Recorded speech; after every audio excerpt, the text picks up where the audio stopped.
Hello, I'm Annie Schlesinger, and welcome to the next chapter.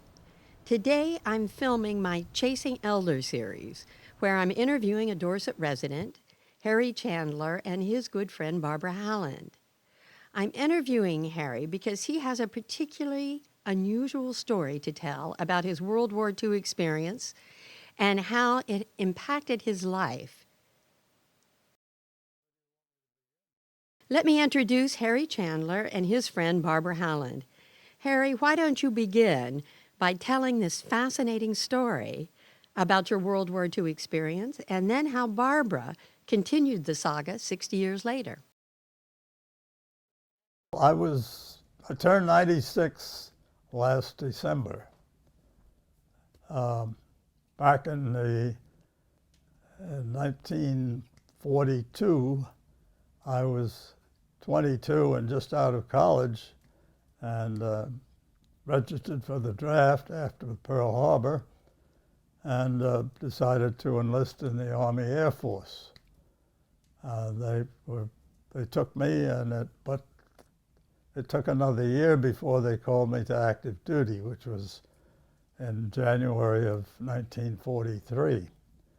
So I went through all of the different training facilities, basic training, flight training, primary flight training, basic, advanced, and became a four-engine B-17 pilot and a second lieutenant in I think it was May of 1944.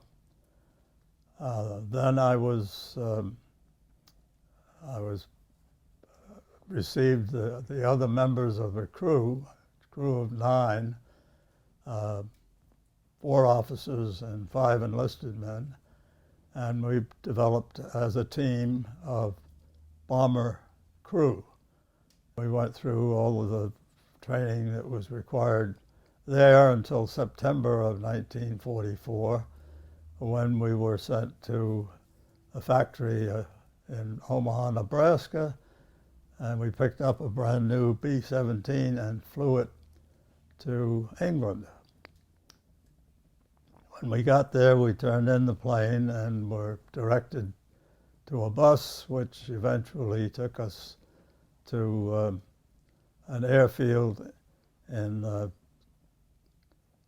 southeast corner of Britain at a place called Rattlesden. And that was where the 447th Bomber Group was stationed, and we were assigned to the 711th Bomb Squadron. By this time, the war was well advanced in Germany. It was after D-Day. A large part of France was already under Allied control. The Germans had been evacuated from Paris, and the Luftwaffe had been decimated by both American and British fighter pilots and bomber crews. But the most lethal issue that we faced in combat was flak, which was heavy artillery that was fired from the ground. And the Germans had become very accurate in the way that this flak was directed, and quite a few aircraft were being lost to flak. I flew my first mission as a co-pilot in early November of 1944, and then I think I flew a second mission as a co-pilot, and my third mission I flew with my own crew, and we flew between November and March of 1945. We flew 27 missions all over Germany. We encountered very little in the way of Luftwaffe resistance. There was some, but not a lot. but we encountered a great deal of flak, and planes were, I saw planes shot down right off my wing, and it was pretty scary because there was no telling at any point in time when the Germans were going to get accurate and when they weren't. We used to talk about how the flak was so heavy that you could walk on it. But up until our 28th mission, we were not hit in a lethal way, and we survived each one. We had one mission which was deep into Germany. I think it was to Leipzig, where we were running out of fuel in very foul weather, and we ended up headed toward an airfield in France because we couldn't make it back to England. And we got there, and the fog was so dense, the ceiling was so low that we couldn't, even when we got down to 500 feet, we couldn't see the ground. So at that point, our windshield iced up, so you couldn't see through the windshield. And the co-pilot and I opened the side windows, stuck our heads out, and we got on the final approach. We broke out at about 200 feet, and he managed the rudders and I managed the elevators, and we landed the plane together and greased it, as we called it. Nice, soft landing. Brought the plane to a stop and had no idea where we were on the field because the fog was right down. You could hardly see the wingtips. So we radioed to the tower, and they sent a Jeep out, and we followed the Jeep back to the hangar. Anyway, that was an interesting experience. The next day we flew back to England. On our 28th mission, the target was a marshalling yard, railroad yard in Oranienburg, which is north of Berlin, maybe 20, 25 miles. And we hit that target. There was a little factory that we were also directed to destroy, and we think we hit that. And we were headed home when my tail gunner said, "We better take evasive action. The flak is tracking us." So I called over to I was flying deputy lead of the group that day, and I was on the right wing of the lead ship. A group of 39 planes, three squadrons of 13 each. So I radioed to the lead ship, "Take evasive action, they're tracking us."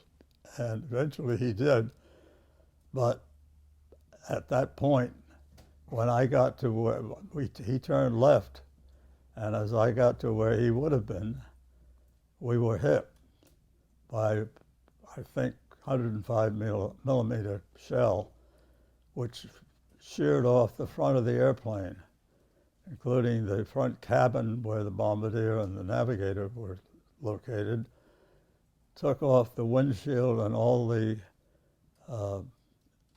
instrument panel and the controls in front of the pilot, so that when I came to, I had no controls. The co-pilot was still in his seat, and he had controls. I nudged him to see if he was conscious, and I got no reaction. I unfastened my seatbelt, and immediately I was flipped out of the airplane. I happened to have a backpack on, which is another story I'll tell later. And I pulled the chute and pulled the ripcord, and the chute landed me safely in a plowed potato field with a couple of local policemen pointing their guns at me. And they said to me, "For du das Krieg ist fertig," which means for you the war is over, which was not true, but it was comforting at the moment. So the next couple of months I was in various stages of prison camps and walking across Germany from Berlin to Frankfurt to Munich, finally to a camp in Moosburg, where over 100,000 prisoners were kept. And in early May, we were liberated by General Patton's Third Army, and eventually made our way back to the United States. Yeah, there were 3 of us survived, the 2 in the front, David Skalka, the navigator, and Sidney Marakva, the bombardier, and I. All 3 of us survived, the others were killed. And for many, many years thereafter, I thought about what I could have done to have saved the ship, and I felt a measure of guilt that I had survived and a lot of my crew members had not. One officer and 5 enlisted men were killed that day. Then back many, many years later, 60 years later, in 2005, my friend Barbara Howland and I talked about perhaps going back to Germany to find out what all happened.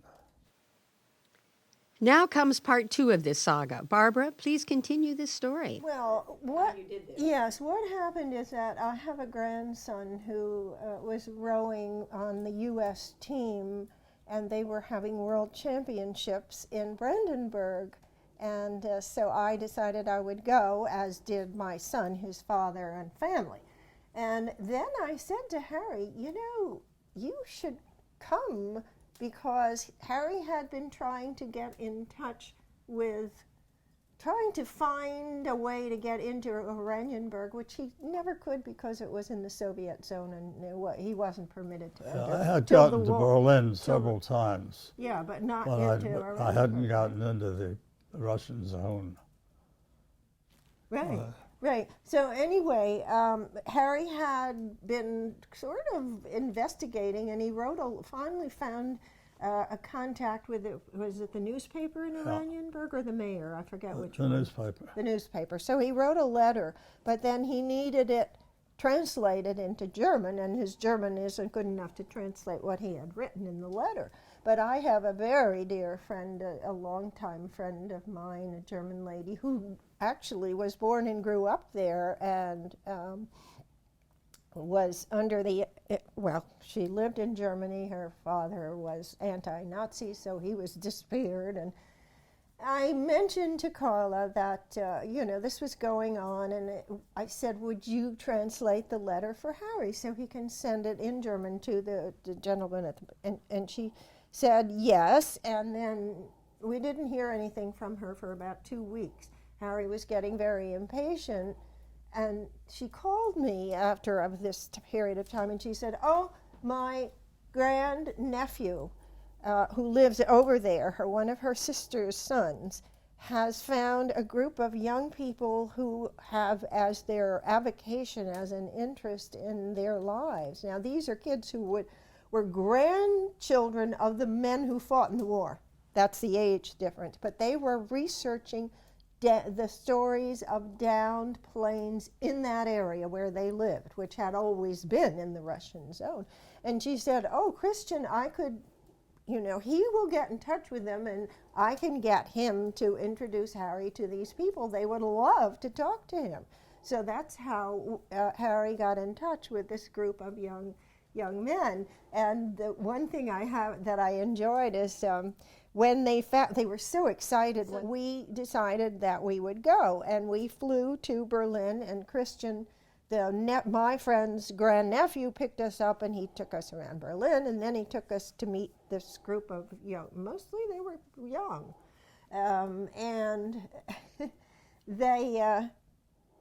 Christian called them. He said, "Well, they're really historic freaks." And I said to Harry, "I think he means history buffs." So we had always called them the historic freaks. But anyway, we met this group of young men, and now we can get back to Harry, because what they had found out about his whole story once the plane was down, from there on, the history was incredible, because he knew nothing. Didn't know what had happened to his crew members who died. He knew about the 2 who survived, but he never could find out what happened to the crew members who were lost, because there was such chaos after the war. It was. So Christian picked us up at our hotel on a Monday morning and drove us to Oranienburg. And when we got there, we were at a place where there were a bunch of guys working. It looked like they were digging in the ground, and there were a lot of people around, and they all came to greet us. And I realized they were newspaper people and local people, and the people who were digging in the ground were dislodging an unexploded bomb from 1945. And it was a very delicate operation, because some of the bombs that we dropped had delayed action fuses, which meant that they wouldn't explode for a day or a week after they landed. But the trigger mechanism that would set them off failed to work sometimes, because the bombs would hit a rock under the soil and be turned up, and they were designed to be poking down so that the trigger mechanism would be activated over a period of hours or days. By gravity, really. By gravity. Coming down. So they had never exploded, but they were still lethal. And we met these guys. One of them told me he'd been extracting unexploded bombs all his life. He'd spent 40 years at it. And it's very dangerous, but when you know what you're doing, it's possible to do so without blowing yourself up. So this was very interesting to us, and we stood around and talked, and then they took us into a building, which I believe was a police station or a firehouse. It was the firehouse. And we arranged ourselves around a great big conference table.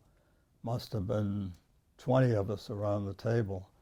And they began to bring out materials to show me about the mission on which I was shot down, about why it was being flown, which was different from the way I was briefed, and that the factory that we were to hit was a gas mask factory, and it was, we thought, but it turns out the Germans had turned it into a factory where they were manufacturing a component of the German atom bomb.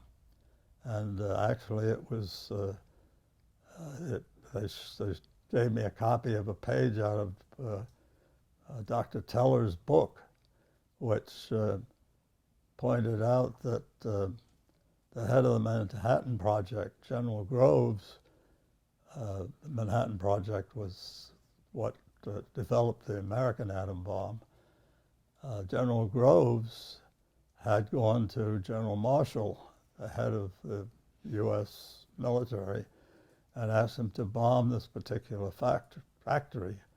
And he directed him to the head of the 8th Air Force, and that's why that particular target was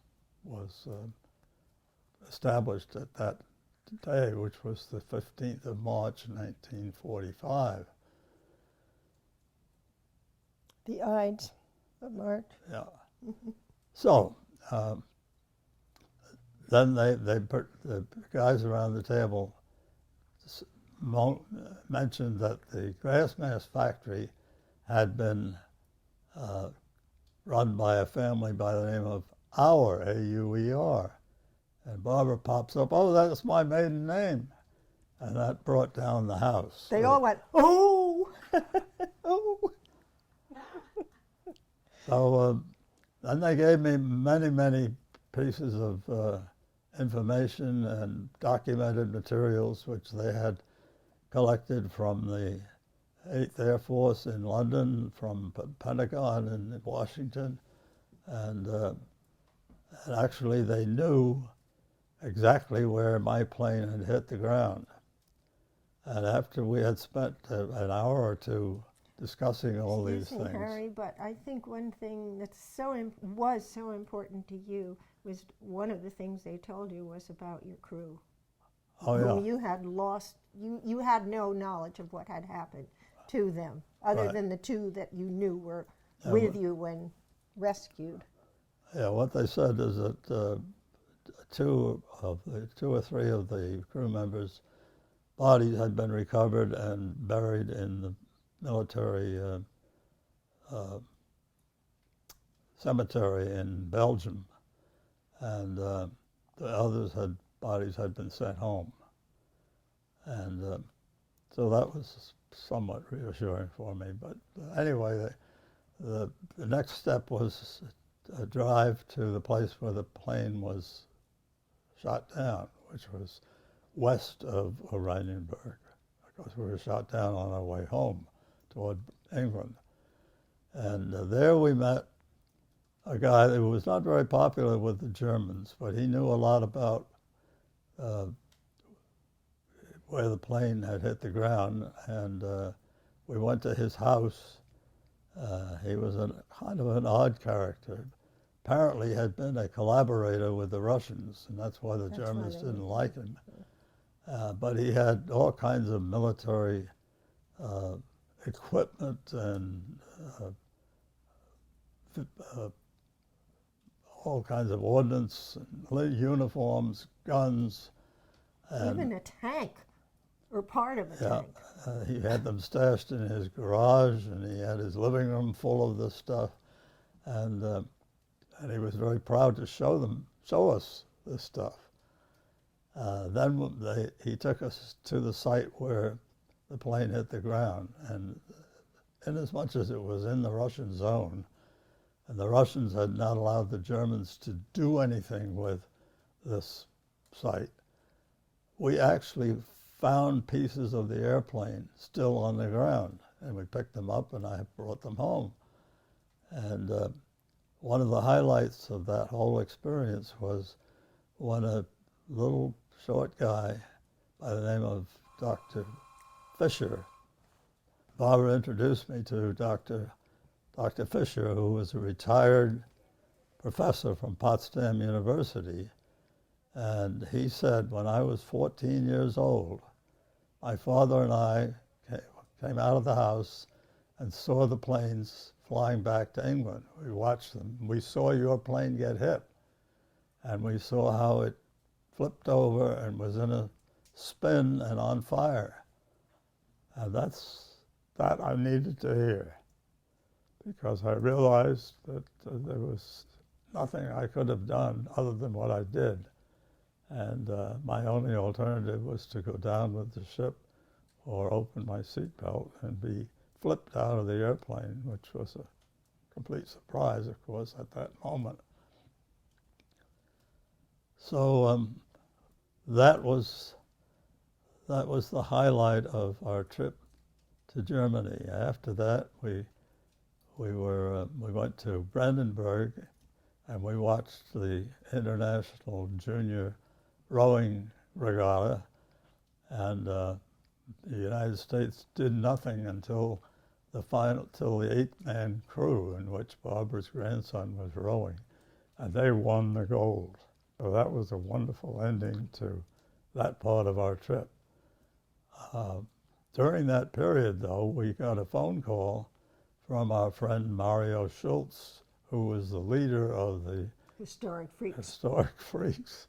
And he said that the German television, public television, would like to have me interviewed on the TV. Would I be willing to do that? And I said, sure. So they, on a Sunday, they sent a crew over to the hotel and they taped a half-hour interview. One of the questions they asked me was, do you think that the Americans were justified in entering the war? Well, of course, the Americans were, the Germans declared war on America, actually, in December 1941. But I said, of course we were, because Hitler was such a demon, such a destroyer of life and liberty, and that the results were much better with America involved than they could have been without our help. So that was our trip back to Germany, and when we returned, my bombardier was still alive, but in very bad shape, living in the Boston area. And Barbara and I went over to see him and his wife, and we told them the whole story. He was semi-conscious, but I could see a little smile come to his face every once in a while as we told him the story. And he died a couple of weeks after that. So this was a very wonderful experience for me, and I've felt better about my whole military experience as a result. I just was so impressed that these people were so receptive to Harry. And when they talked to him, even before the television, when they talked to him about why this all happened and their feelings, but of course these were East German people we were talking to. This had been East Germany, and they hated the Russians. They had been occupied. They really had great affection and respect for the Allies who... It changed the way we thought about the Germans, how they had evolved from being Hitlerites to ending up being more peace-loving than almost any other nation. And also, I think a thing we have to remember, because we haven't experienced anything like this close at hand as European people did during the war. Certainly my friend and other German friends I've had in the past were not Nazi sympathizers. In fact, Carla's father, and they came from a quite well-to-do family, and her father was anti-Nazi, and he was just gone. And they starved the last year of the war. They had nothing. In the winter, they ate potatoes. These were not people who were in favor of Hitler, but there wasn't the opposition, and the German army was so formidable. So I think that made me think too, it wasn't all these awful Germans. It was what the powerful control that Hitler and the army had over all the people, because if they didn't at least shut up, they were gone. But the experience certainly had an influence on my later life. Not only the reflecting back on what might have been or what I could have done that it made things different, but also in a way it made me believe that there was something that up above and beyond this life on Earth, that I had a responsibility, that I was saved for something. And so that influenced a lot of decisions that I made subsequently. Yet, war is not the way to settle international disputes. There has to be, we have to find better ways. Diplomacy, of course, is the best way. It doesn't always work, but we should always continue to pursue it because it's so much better than fighting a war. I want to thank you both for sharing this important story with us. And please join me again on the next chapter where we will continue to explore all things elderly.